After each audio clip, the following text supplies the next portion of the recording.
새벽 5시 동대문 시장에서 30년간 청소 일을 해온 김순희 씨. 64세의 그녀에게 딸의 결혼은 평생의 꿈이었습니다. 하지만 상견례 자리에서 터져나온 예비 시어머니의 충격적인 한마디는 그녀의 마음에 깊은 상처를 남겼습니다. 오늘 이야기 어디에서 듣고 계신가요? 댓글로 알려주시면 더 반갑고 가까운 느낌일 것 같습니다. 구독과 좋아요도 잊지 말고 눌러주세요. 청소부 따위가 감히 우리 3대 의사 가문의 사돈이 되겠다고. 그런데 바로 그날 밤 TV 뉴스에서 흘러나온 놀라운 소식이 김순희의 인생을 완전히 바꿔놓게 되는데, 과연 그 소식은 무엇이었을까요? 새벽 4시 동대문 시장은 아직 잠에서 깨어나기 전이었습니다. 노란 가로등 불빛이 물기 어린 바닥에 길게 늘어져 있었죠. 시장 구석 어시장에서는 김순희가 고무 장갑을 낀 채 바닥을 닦고 있었습니다. 64세의 나이가 무색하게 순희의 손놀림은 여전히 빨랐습니다. 순희 이모, 오늘도 일찍 나오셨네요. 생선 좌판을 펼치던 상인이 반갑게 인사했습니다. 순희는 얼굴에 주름이 깊게 패인 미소를 지으며 고개를 끄덕였죠. 물고기 비린내는 빨리 안 닦으면 하루 종일 가시지 않잖아요. 순희는 손에 묻은 물기를 털어내며 일어섰습니다. 허리가 좀 아팠지만 티를 내지 않았습니다. 30년 넘게 이 시장에서 일해온 그녀에게 이런 통증은 이미 일상의 일부였으니까요. 이모, 라면 한 그릇은 먹고 가세요. 옆 포장마차에서 일하는 김 씨가 따뜻한 라면 한 그릇을 건네주었습니다. 순이는 감사하다는 말과 함께 국물 한 모금을 마셨습니다. 뜨거운 국물이 몸속으로 스며들며 굳어있던 어깨를 풀어주는 듯했죠. 딸내미 결혼한다면서요? 의사랑 결혼한다고. 순이는 쑥스러운 듯 웃었습니다. 시장 사람들은 모두 그녀의 자랑거리인 딸 민지에 대해 알고 있었습니다. 유명 대학을 나와 간호사로 일하다가 이제는 대학병원장 아들과 결혼한다는 소식은 시장에서도 큰 화제였습니다. 그래요, 다음 달에 결혼식이에요. 아직도 꿈만 같네요. 순이는 라면 국물을 마시며 생각했습니다. 남편 없이 혼자서 키운 딸이 이렇게 훌륭하게 자라 좋은 집안으로 시집 간다니 가슴이 벅차 올랐죠. 혼자서 그 애 키우느라 고생 많았잖아요. 이제 좀 편히 쉬셔도 될 텐데. 순이는 고개를 저었습니다. 아직요. 내가 할 수 있는 한 일할 거예요. 그게 내 자존심이니까요. 시장을 나서며 순이는 핸드폰을 꺼내 시간을 확인했습니다. 오늘은 상견례가 있는 날이었습니다. 딸의 예비 시댁과 처음 만나는 자리였죠. 순이는 깨끗한 옷으로 갈아입기 위해 집으로 향했습니다. 작은 원룸 아파트에 들어서자 순이는 곧장 샤워를 했습니다. 뜨거운 물이 지친 몸을 덮었습니다. 오랜 노동으로 인해 굳어진 근육들이 조금씩 풀어지는 것 같았죠. 샤워를 마친 뒤 순이는 옷장 구석에 보관해 두었던 정장을 꺼냈습니다. 흔한 디자인이었지만 특별한 옷이었습니다. 딸 민지가 첫 월급을 받아 사준 옷이었으니까요. 거울 앞에 선 순이는 자신의 모습을 살펴보았습니다. 주름진 얼굴, 거친 손, 그리고 평생 노동으로 굽은 허리. 내가 과연 저 고급스러운 집안에 어울릴까 하는 생각이 머릿속을 스쳤습니다. 하지만 곧 고개를 저었습니다. 자신의 삶은 부끄러울 것이 없었으니까요. 엄마. 현관문이 열리며 민지가 들어왔습니다. 29살의 민지는 엄마를 닮아 단아한 외모를 가졌지만 세련된 분위기가 감돌았습니다. 정장 차림의 민지는 성공한 의료진의 모습 그대로였죠. 준비 다 하셨어요? 오늘 상견례 중요하니까 긴장하지 마세요. 준호 씨 부모님도 좋은 분들이에요. 순이는 딸을 바라보며 미소 지었습니다. 민지가 걱정하는 것이 느껴졌지만 아무렇지 않은 척했습니다. 걱정 마라. 엄마가 뭐 실수할 것 같아서 그래. 내가 비록 학교는 많이 못 다녔어도 예의는 알아. 두 사람은 택시를 타고 강남의 고급 레스토랑으로 향했습니다. 창밖으로 흐르는 서울의 풍경을 바라보며 순이는 복잡한 마음을 진정시키려 했습니다. 평생 청소부로 살아온 자신이 오늘 의사 집안을 만난다는 사실이 여전히 믿기지 않았죠. 순이는 차창 밖을 바라보며 25년 전의 기억을 떠올렸습니다. 민지가 중학교에 막 입학했을 때였습니다. 새벽부터 늦은 밤까지 일하느라 딸을 제대로 돌보지 못했던 그 시절, 순이는 항상 미안한 마음이었죠. 마장동 새벽 시장. 순이가 일하던 그곳은 언제나 사람들로 북적였습니다. 소, 돼지 등 각종 고기를 파는 시장이었기에 피냄새와 고기 냄새가 진동했죠. 순이는 매일 새벽 3시에 일어나 시장 바닥을 청소했습니다. 칼로 베인 듯 차가운 겨울 새벽, 순이는 두꺼운 장갑을 끼고 바닥을 닦고 있었습니다. 아주머니, 여기 좀 앉아도 될까요? 어디선가 들려온 목소리에 고개를 들자 야윈 소년 하나가 서 있었습니다. 15살 정도로 보이는 그 아이는 얇은 점퍼를 입고 있었고 손에는 두꺼운 책을 들고 있었습니다. 순이는 의아한 표정으로 고개를 끄덕였죠. 앉아도 되지. 근데 이런 데서 뭐 하려고? 소녀는 쭈뼛거리며 시장 한 구석진 곳에 앉았습니다. 공부할 데가 없어서 여기서 공부해요. 집이 너무 시끄러워서요. 순이는 소년의 모습이 안쓰러웠습니다. 차가운 바닥에 앉아 공부하는 모습이 마치 어릴 적 배움에 목말랐던 자신의 모습 같았죠. 순이는 청소를 잠시 멈추고 근처 노점에서 군고구마 하나를 사왔습니다. 먹어라. 추운데 뭐라도 먹어야지. 소녀는 놀란 표정으로 고구마를 받았습니다. 감사합니다. 근데 왜 저한테? 순이는 웃으며 대답했습니다. 그냥 내가 우리 딸이랑 비슷한 또래 같아서. 딸도 공부 열심히 하는데 너 보니까 생각나네. 소녀는 감사하다는 말과 함께 군고구마를 먹기 시작했습니다. 손이 파르르 떨리는 것을 보니 정말 추웠던 모양이었죠. 순이는 다시 청소를 시작했습니다.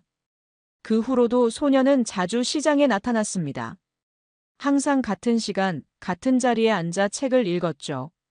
순이는 매일 아침 두유 한 병을 사다 주었고 가끔은 간단한 김밥도 건넸습니다. 소녀는 항상 감사하다며 환하게 웃었습니다.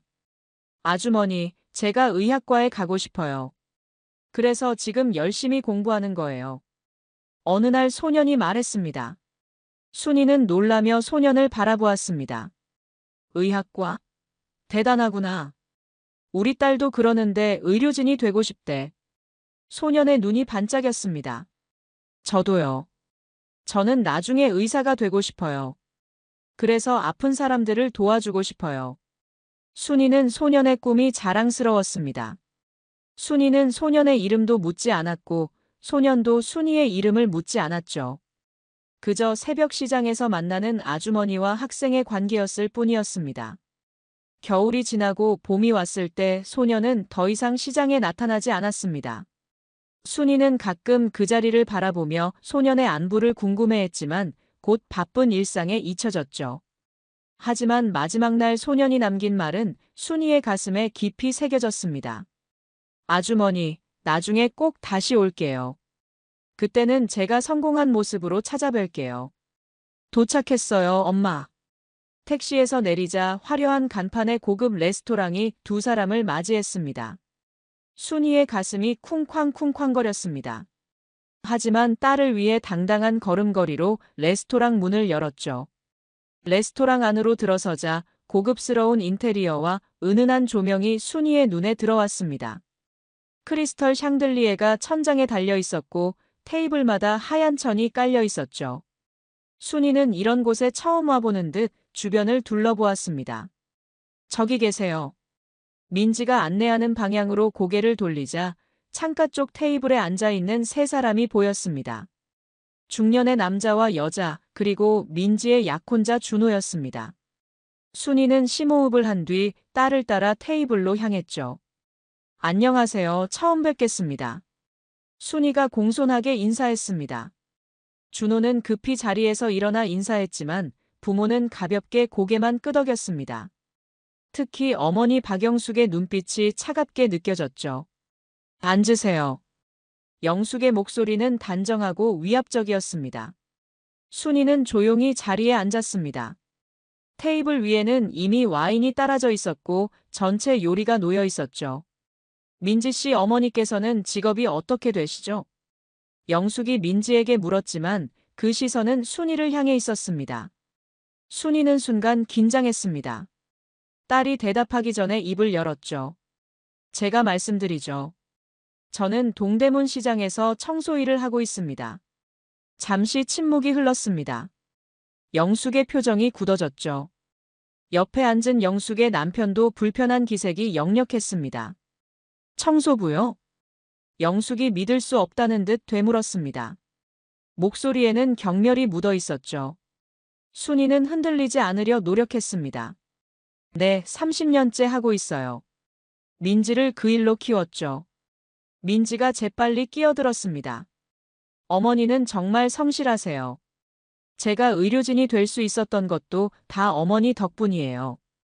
영숙은 와인잔을 들어 한 모금 마신 뒤 천천히 입을 열었습니다. 목소리에는 얼음장 같은 냉기가 서려 있었죠. 급도 안 되는 청소부가 감히 우리 집안의 사돈이라니요. 테이블에 있던 모든 사람들이 얼어붙었습니다. 민지의 얼굴이 창백해졌고 준호는 당황한 표정으로 어머니를 바라보았습니다. 하지만 영숙은 전혀 개의치 않는 듯했죠. 어머니. 준호가 나지막이 불렀지만 영숙은 아랑곳하지 않았습니다. 우리 준호가 곧 대학병원장 임용을 앞두고 있어요. 의료계나 학계의 인사들과의 교류가 많을 텐데 이런 자리에 어떻게 청소부 출신의 장모를 데리고 나가겠어요? 순이의 가슴이 무너져 내렸습니다. 평생 딸을 위해 희생한 모든 세월이 헛된 것처럼 느껴졌습니다. 하지만 꿋꿋이 고개를 들고 있었죠. 죄송합니다만 제 직업이 그렇게 부끄러운 일은 아니라고 생각합니다. 순이의 목소리는 작았지만 단호했습니다. 눈에는 평생 살아온 자존심이 깃들어 있었습니다. 영숙은 비웃듯 웃었죠. 부끄럽지 않다고요? 당신 같은 분이 우리 집안에 들어온다는 것 자체가 수치스러운 일인데요. 민지가 자리에서 벌떡 일어났습니다. 어머니를 그렇게 모욕하시면 안 됩니다. 제가 있는 자리에서요. 순이는 딸의 손을 잡아 다시 앉혔습니다. 괜찮다, 민지야. 영숙의 남편이 마침내 입을 열었습니다. 영숙아, 좀 진정해. 여기가 어디라고. 하지만 영숙은 이미 화가 난 상태였습니다. 당신은 가만히 있어요. 내가 지금 우리 집안의 체면을 지키려는 거잖아요. 순이는 자리에서 천천히 일어났습니다. 눈에는 눈물이 고였지만 당당했습니다. 평생 청소부로 살아왔지만 자신의 가치를 알고 있었죠. 저는 비록 청소부지만 딸을 훌륭하게 키웠다고 자부합니다. 민지가 당신 아들과 행복하게 살 수 있다면 그것으로 충분해요. 영숙은 코웃음을 쳤습니다. 행복? 우리 아들이 당신 딸 때문에 앞길이 막힐지도 모르는데 무슨 행복이에요? 준호가 결국 자리에서 일어섰습니다. 어머니, 그만하세요. 제가 민지를 사랑해서 결혼하는 겁니다. 민지 어머니께서는 존경받아 마땅한 분이세요. 하지만 준호의 목소리에는 힘이 없었습니다. 어머니 앞에서 주체적이지 못한 아들일 뿐이었죠. 영숙은 아들을 무시하듯 손을 휘저었습니다. 민지 씨, 결혼식에서는 어머니가 앞에 나서지 않았으면 해요. 신부 입장도 축사도 하지 말았으면 좋겠어요. 그냥 조용히 하객으로만 오세요. 순이의 눈에서 눈물이 흘러내렸습니다. 딸의 결혼식에서조차 자신은 숨겨야 할 존재였습니다. 민지는 충격받은 표정으로 다시 한번 일어섰죠. 그럴 수는 없어요. 어머니는 제 인생에서 가장 소중한 분이에요. 순이는 딸의 손을 꼭 잡았습니다. 민지야, 괜찮아. 엄마는 내가 행복하게 사는 것만 보면 돼. 그렇게 말하며 순이는 자리를 떠났습니다. 평생 딸을 위해 살아온 그녀에게 이보다 더 큰 모욕은 없었죠. 하지만 딸의 행복을 위해 자신의 자존심을 접을 수밖에 없었습니다. 레스토랑을 나서는 순이의 뒤로 민지가 쫓아왔습니다. 엄마, 기다려요. 순이는 걸음을 멈추지 않았습니다. 그저 앞만 보고 걸었죠. 모진 세월을 견뎌낸 그녀였지만 오늘의 상처는 너무 깊었습니다. 엄마, 제발 걸음을 멈춰요. 민지의 다급한 목소리에 순이는 마침내 발걸음을 멈췄습니다. 눈에는 여전히 눈물이 고여 있었지만 딸 앞에서 약한 모습을 보이고 싶지 않았습니다. 순이는 손등으로 눈물을 훔쳤죠. 민지야, 엄마 먼저 집에 갈게. 넌 돌아가서 마무리해. 민지는 고개를 저었습니다. 안 돼요. 이대로 끝낼 수 없어요. 시어머니께 사과받아야죠. 순이는 쓴웃음을 지었습니다.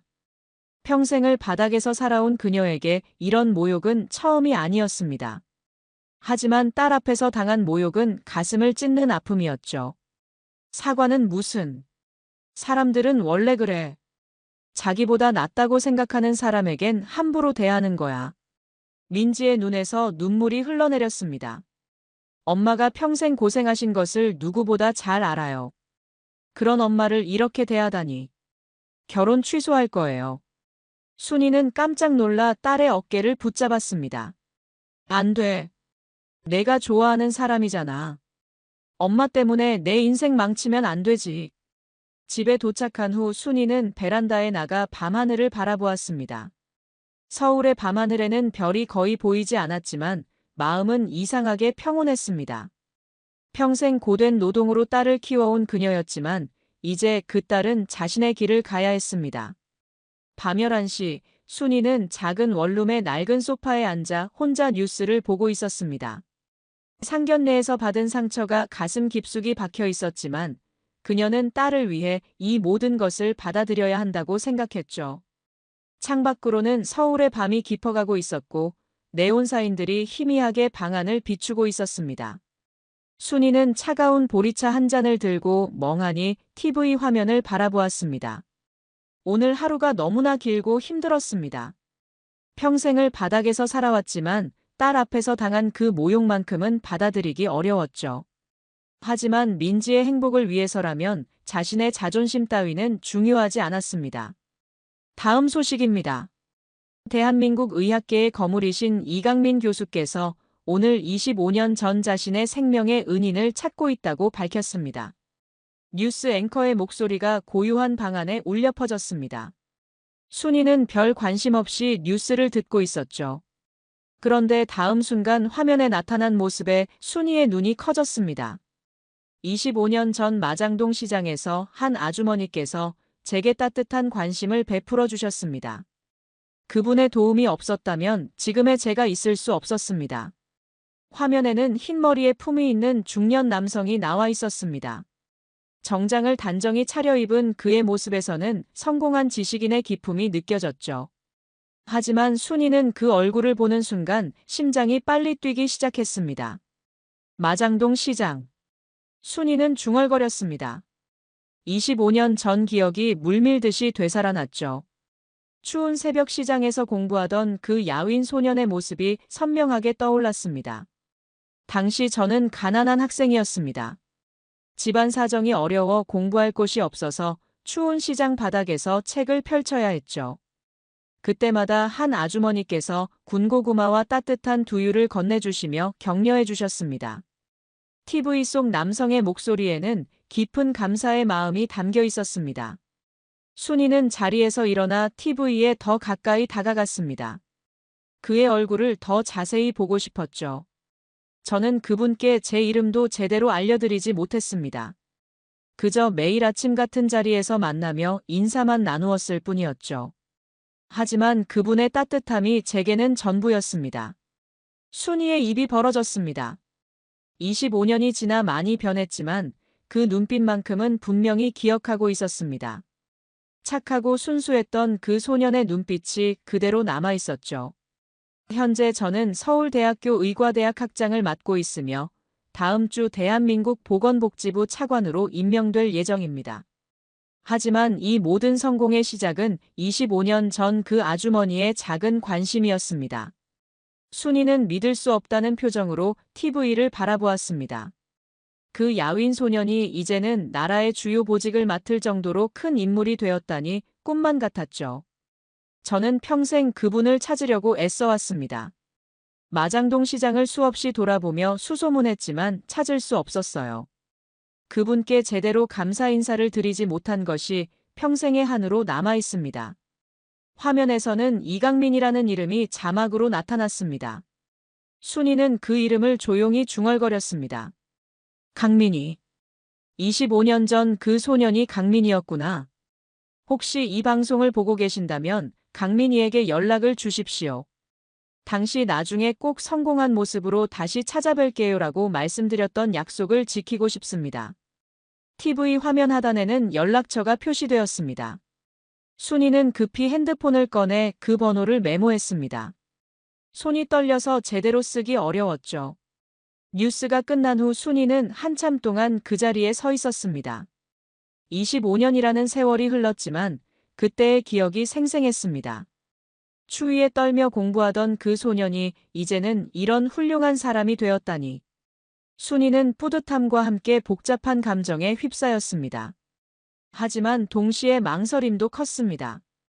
과연 자신이 맞을까요? 25년이나 지난 일인데 기억이 정확할까요? 그리고 지금의 자신이 그런 대단한 사람을 만날 자격이 있을까요? 오늘 상견례에서 받은 모욕이 다시 떠올랐습니다.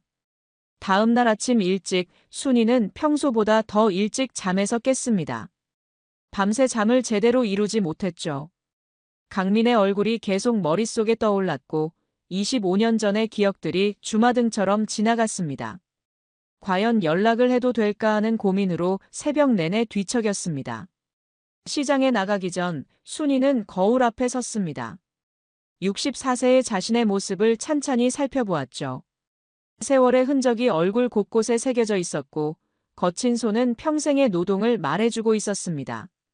과연 이런 모습으로 그 훌륭하신 분을 만나도 될까 하는 생각이 들었습니다. 하지만 용기를 내기로 했습니다. 25년 전 그 소년이 자신을 찾고 있다는데 계속 침묵하는 것은 오히려 예의에 어긋나는 일 같았죠. 순이는 떨리는 손으로 핸드폰을 꺼내 어젯밤 메모해둔 번호를 눌렀습니다. 신호음이 몇 번 울린 후 깊고 안정된 목소리가 들려왔습니다. 여보세요, 이강민입니다. 순이는 목이 메어 한동안 말을 하지 못했습니다. 25년 만에 듣는 그의 목소리였죠. 물론 많이 변했지만 어딘가 모르게 친숙한 느낌이 들었습니다. 여보세요? 누구십니까? 강민이 다시 물었습니다. 순이는 심호흡을 한 뒤 떨리는 목소리로 말했습니다. 혹시 어제 뉴스에 나오신 이강민 교수님 맞으신가요? 네, 맞습니다. 혹시 강민의 목소리에 기대감이 묻어났습니다. 순이는 용기를 내어 말을 이어갔습니다. 25년 전 마장동 시장에서 공부하시던 그 학생분이시죠? 제가 그때 군고구마와 두유를 드렸던. 전화 너머로 깊은 침묵이 흘렀습니다. 순이는 가슴이 쿵쾅거렸죠. 혹시 잘못 생각한 것은 아닐까 하는 불안감이 엄습했습니다. 그런데 그 다음 순간 강민의 목소리에서 감격이 터져나왔습니다. 아주머니, 정말 아주머니이신가요? 정말 그 아주머니이시죠? 순이의 눈에서 눈물이 흘러내렸습니다.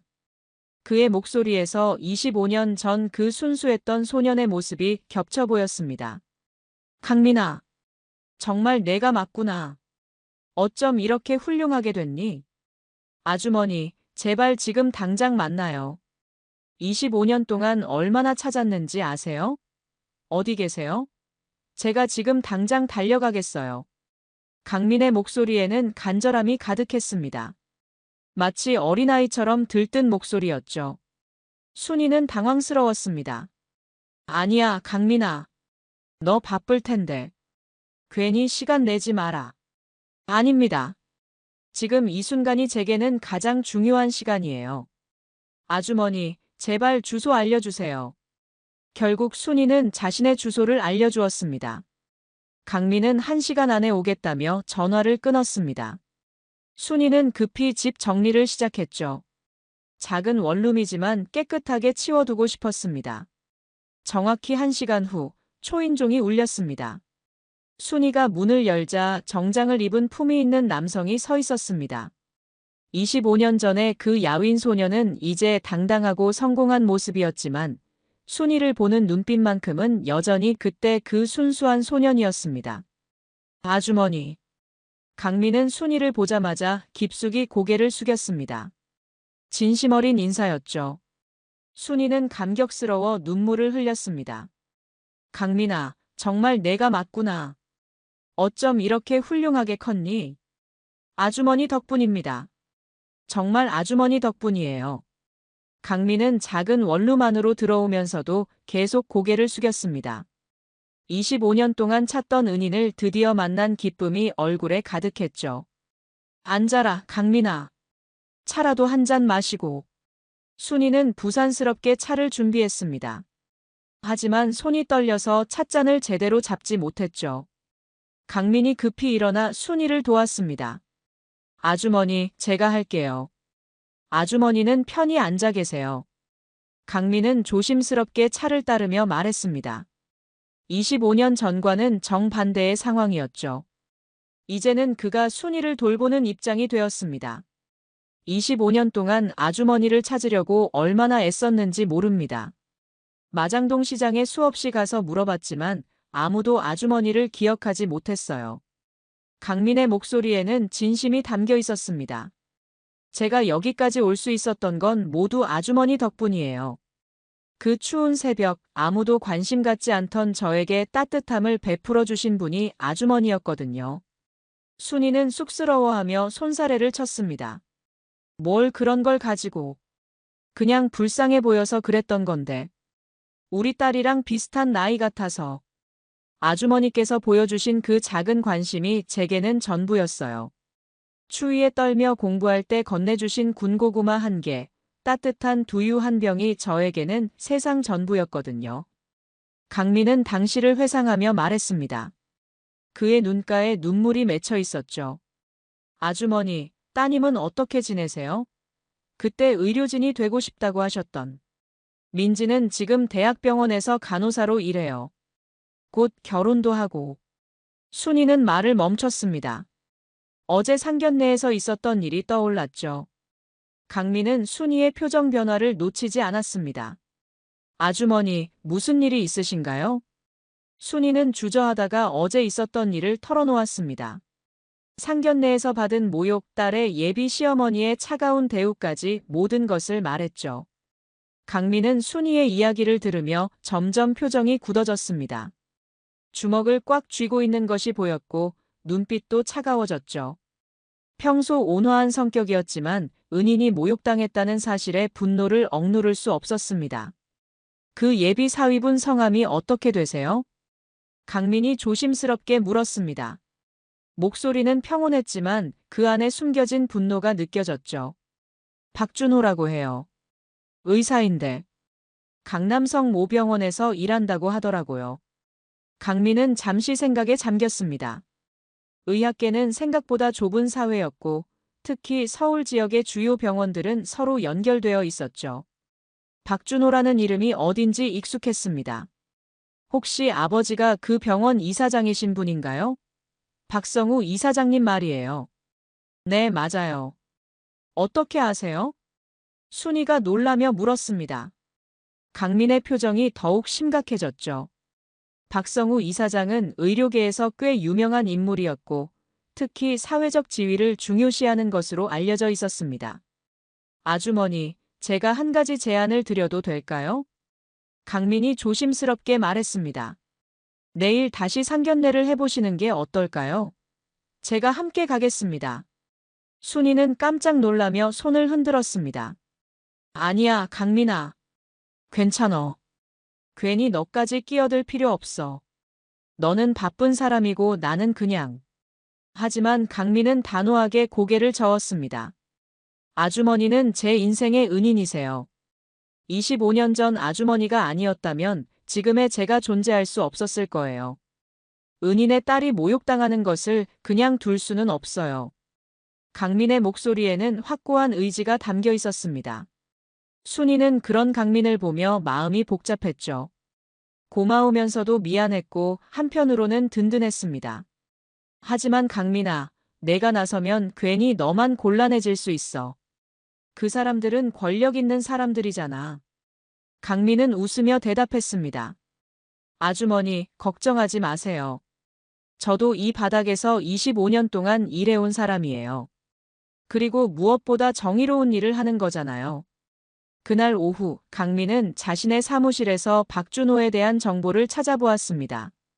의료계 인맥을 통해 박 씨 가문에 대해 자세히 알아보았죠. 박성우 이사장은 확실히 사회적 지위를 중시하는 인물이었고 특히 체면을 매우 중요하게 여기는 것으로 유명했습니다. 강민은 박준호에게 직접 전화를 걸었습니다. 강민의 연락처를 받은 준호는 당황스러워했죠. 이강민 교수는 의학계에서 누구나 알고 존경하는 거물이었으니까요. 박 원장님, 안녕하세요. 이강민입니다. 아, 교수님. 안녕하세요. 갑자기 연락을 주시다니. 영광입니다. 준호의 목소리는 긴장되어 있었습니다. 평소라면 이런 거물과 통화할 기회도 없었을 텐데 갑작스럽게 연락이 와서 당황스러웠죠.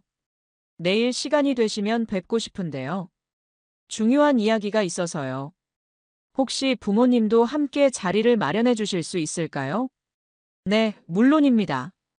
언제든지 시간 맞춰드리겠습니다. 어떤 중요한 이야기인지 여쭤봐도 될까요? 강민은 잠시 침묵했다가 대답했습니다. 내일 직접 말씀드리겠습니다. 예비 장모님도 함께 계셨으면 좋겠네요. 어제와 같은 장소에서 만나시죠. 준호는 강민의 말에서 뭔가 심상치 않은 분위기를 느꼈습니다. 하지만 거부할 수는 없었죠. 이강민 교수의 부탁을 거절할 수 있는 사람은 의료계에 많지 않았으니까요. 전화를 끊은 후 강민은 순이에게 연락했습니다. 아주머니, 내일 약속을 잡았어요. 걱정하지 마시고 편안한 마음으로 오세요. 이번에는 제가 아주머니를 지켜드릴게요. 순이는 복잡한 마음이었습니다. 고마우면서도 부담스러웠죠. 하지만 강민의 확신에 찬 목소리를 듣고 있으니 마음이 조금 편해졌습니다. 그날 밤 준호는 부모에게 내일 상견례에 대해 이야기했습니다. 특히 이강민 교수가 참석한다는 소식에 박 씨 부부는 당황했죠. 이강민 교수가 왜 우리 상견례에 오겠다는 거야? 박성우가 의아해하며 물었습니다. 저도 잘 모르겠어요. 중요한 이야기가 있다고 하시는데. 영숙은 불안한 표정을 지었습니다. 어제 자신이 민지의 어머니에게 한 말들이 떠올랐거든요. 혹시 그것과 관련된 일일까 하는 생각이 들었죠. 설마 어제 일 때문에 오시는 건 아니겠지? 영숙이 불안해하며 중얼거렸습니다. 박성우는 아내를 달래려 했지만 그 역시 마음이 편하지 않았습니다. 여보, 너무 걱정하지 마. 아마 다른 일로 오시는 거겠지. 하지만 영숙의 불안감은 쉽게 가라앉지 않았습니다. 어제 자신이 얼마나 무례하게 행동했는지 생각해보니 식은땀이 났죠. 만약 그것 때문에 이강민 교수가 나선다면. 한편 강민은 자신의 서재에서 25년 전을 회상하고 있었습니다. 추운 새벽 시장에서 공부하던 자신에게 따뜻함을 베풀어준 순이의 모습이 선명하게 떠올랐죠. 그때의 그 작은 관심이 자신의 인생을 바꿔놓았다는 것을 누구보다 잘 알고 있었습니다. 내일은 아주머니께서 당당하게 대접받으시는 날이 될 거예요. 강민은 혼자 중얼거리며 내일의 만남을 준비했습니다. 다음 날 저녁 같은 레스토랑에서 다시 상견례가 열렸습니다. 이번에는 분위기가 완전히 달랐죠.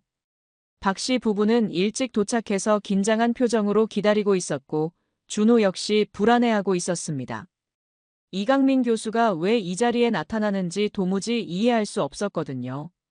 레스토랑 입구로 순이와 민지, 그리고 강민이 함께 들어섰습니다. 강민은 단정한 네이비 정장을 입고 있었고 그의 품위 있는 모습에서는 자연스러운 권위가 느껴졌습니다. 박 씨 부부는 그가 테이블에 다가오자 급히 자리에서 일어났죠.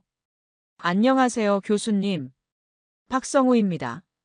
박성우가 깍듯하게 인사했습니다. 그의 목소리에는 긴장감이 역력했죠. 영숙도 어색한 미소를 지으며 고개를 숙였습니다. 평소 자신들이 사회적으로 높은 위치에 있다고 자부했지만 이강민 교수 앞에서는 한없이 작아질 수밖에 없었습니다. 반갑습니다. 이강민입니다. 강민이 정중하게 인사한 후 순이 옆자리에 앉았습니다. 박 씨 부부는 그 모습을 보며 더욱 당황했죠. 어제 그들이 모욕했던 여성 옆에 이런 거물이 앉아 있다니 상상도 못했던 일이었습니다. 교수님께서 오늘 이 자리에 나오신 특별한 이유가 있으신지요? 박성우가 조심스럽게 물었습니다. 강민은 잠시 순이를 바라본 후 천천히 입을 열었습니다. 이분은 제 인생의 은인이세요. 강민의 첫마디에 테이블에 있던 모든 사람들이 놀랐습니다. 특히 박 씨 부부는 믿을 수 없다는 표정이었죠. 25년 전 제가 가난한 의학도였을 때 이분께서 제게 베풀어 주신 따뜻한 관심이 지금의 저를 만들었습니다. 강민은 차근차근 25년 전의 이야기를 들려주기 시작했습니다. 가정 형편이 어려워 시장 바닥에서 공부해야 했던 자신의 처지, 추운 새벽마다 순이가 건네준 군고구마와 두유, 그리고 그것이 자신에게 얼마나 큰 힘이 되었는지를 진심을 담아 이야기했죠. 당시 저는 하루 한 끼도 제대로 먹지 못하는 상황이었습니다. 집안 사정이 어려워 공부할 곳도 없어서 추운 시장 바닥에 앉아 책을 펼쳐야 했어요. 그런 저에게 이 아주머니는 따뜻한 음식과 격려를 건네주셨습니다. 강민의 목소리에는 깊은 감사가 담겨 있었습니다. 박 씨 부부의 얼굴이 점점 창백해졌죠. 그 작은 관심이 제가 포기하지 않고 공부를 계속할 수 있게 해준 원동력이었습니다. 이 아주머니가 아니었다면 지금의 제가 존재할 수 없었을 겁니다. 준호는 놀란 표정으로 순이를 바라보았습니다. 자신의 예비 장모가 이런 대단한 분과 그런 인연이 있었다니 믿기 어려웠죠. 저는 곧 보건복지부 차관으로 임명될 예정이지만 그 모든 성공의 시작은 이분의 따뜻한 마음이었어요. 강민이 말을 이어갔습니다. 그리고 김순이 아주머니의 따님인 민지 씨는 제가 잘 알고 있는 훌륭한 간호사입니다. 교수님께서 민지를 아신다고요? 준호가 더욱 놀란 표정으로 물었습니다. 물론이죠. 민지 씨는 우리 의료진 사회에서도 매우 존경받는 분이시죠. 실력도 뛰어나고 인품도 훌륭해서 환자들과 동료들 사이에서 평판이 아주 좋아요. 특히 환자들을 대하는 태도나 전문성 면에서 모범이 되는 분입니다. 강민은 박 씨 부부를 차례로 바라보며 목소리를 낮춰 말했습니다. 어제 상견례에서 있었던 일을 들었습니다. 박 씨 부부가 움찔했습니다. 영숙은 얼굴이 하얗게 질렸죠. 솔직히 말씀드리면 매우 실망스럽습니다. 사람의 가치를 직업으로만 판단하시는군요. 그것도 이렇게 훌륭하신 분을 그런 식으로 대하시다니. 강민의 목소리는 차갑지는 않았지만 단호했습니다. 박 씨 부부는 고개를 들지 못했죠. 교수님, 저희가 정말 몰라서 그런 거였어요. 만약 알았다면. 영숙이 떨리는 목소리로 말했습니다. 하지만 강민은 그녀의 말을 가로막았습니다. 그게 바로 문제입니다. 알았다면 다르게 대했을 거라고 하시는데 그렇다면 모르면 함부로 대해도 된다는 말씀인가요? 영숙은 할 말을 잃었습니다. 강민의 지적이 정확했기 때문이었죠. 사람의 진정한 가치는 그의 직업이나 사회적 지위에 있는 것이 아닙니다. 이 아주머니처럼 성실하게 살아가며 자녀를 훌륭하게 키워낸 것, 그것이야말로 진정한 성공이 아닐까요? 강민은 순이를 바라보며 따뜻하게 미소 지었습니다. 이 아주머니는 30년 동안 묵묵히 자신의 일을 해오시며 딸을 대학까지 보내셨어요. 혼자서 아이를 키우며 그 모든 것을 해내신 거예요. 그것이 얼마나 대단한 일인지 아십니까? 박성우가 마침내 입을 열었습니다. 교수님 말씀이 맞습니다. 저희가 너무 편견에 사로잡혀 있었네요. 그는 순이를 향해 깊숙이 고개를 숙였습니다. 어머님, 정말 죄송합니다. 저희가 너무 신뢰를 범했습니다. 영숙도 눈물을 글썽이며 자리에서 일어났습니다. 어머님, 정말 죄송해요. 제가 너무 무례했어요. 용서해 주세요. 그녀는 순이 앞에 깊숙이 고개를 숙였습니다. 진심 어린 사과였죠. 준호도 자리에서 일어나 순이에게 정중히 절했습니다. 어머님, 부모님이 정말 신뢰를 범했어요. 저도 함께 사과드립니다. 앞으로는 어머님을 진심으로 모시겠어요.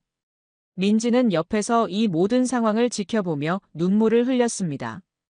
평생 자신을 위해 희생한 어머니가 드디어 제대로 된 대우를 받는 모습을 보니 가슴이 벅차올랐죠. 순이는 그런 박씨 부부를 보며 마음이 복잡했습니다. 어제의 모욕은 여전히 가슴 아팠지만 이렇게 진심으로 사과하는 모습을 보니 마음이 조금씩 풀렸죠. 괜찮아요. 다 지난 일이에요. 순이가 조용히 말했습니다. 그녀의 관대함에 박씨 부부는 더욱 미안해했죠. 강민이 마지막으로 말했습니다.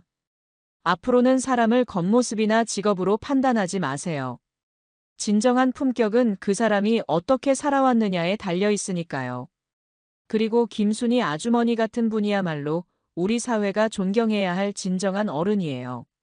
상견례는 따뜻한 분위기로 마무리되었습니다. 박씨 부부는 순이를 극진히 모셨고 강민은 모든 사람들에게 깊은 인상을 남겼죠. 레스토랑을 나서며 강민이 순이에게 말했습니다. 아주머니, 이제 정말 당당하게 사세요. 아주머니는 누구보다 존경받아 마땅한 분이에요. 그리고 25년 전 아주머니가 저에게 해주신 것처럼 이제는 제가 아주머니를 지켜드릴게요. 한 달 후 민지와 준호의 결혼식에서 순이는 당당히 신부 어머니로서 자리했습니다. 강민도 특별히 축사를 해주었고 박씨 부부는 순이를 가족처럼 따뜻하게 맞이했습니다. 결혼식장에서 순이는 생각했습니다. 인생이란 정말 알 수 없는 것 같다고. 25년 전 추운 새벽 시장에서 건넨 작은 관심이 이렇게 큰 보답으로 돌아올 줄 누가 알았을까요? 평생 고생만 했던 순이에게도 드디어 행복한 날들이 시작된 것입니다. 강민은 축사에서 말했습니다. 진정한 사랑은 베푸는 것에서 시작됩니다. 오늘 이 자리에 계신 김순이 어머님처럼 말이죠. 순이의 눈에서 기쁨의 눈물이 흘러내렸습니다. 딸의 행복한 모습과 함께 자신의 인생도 새로운 장을 열어가고 있었습니다. 한 사람의 이야기가 누군가의 위로가 되길 바라며 오늘의 이야기를 마칩니다. 구독과 좋아요는 저희에게 큰 힘이 됩니다. 건강하고 행복한 하루 되세요.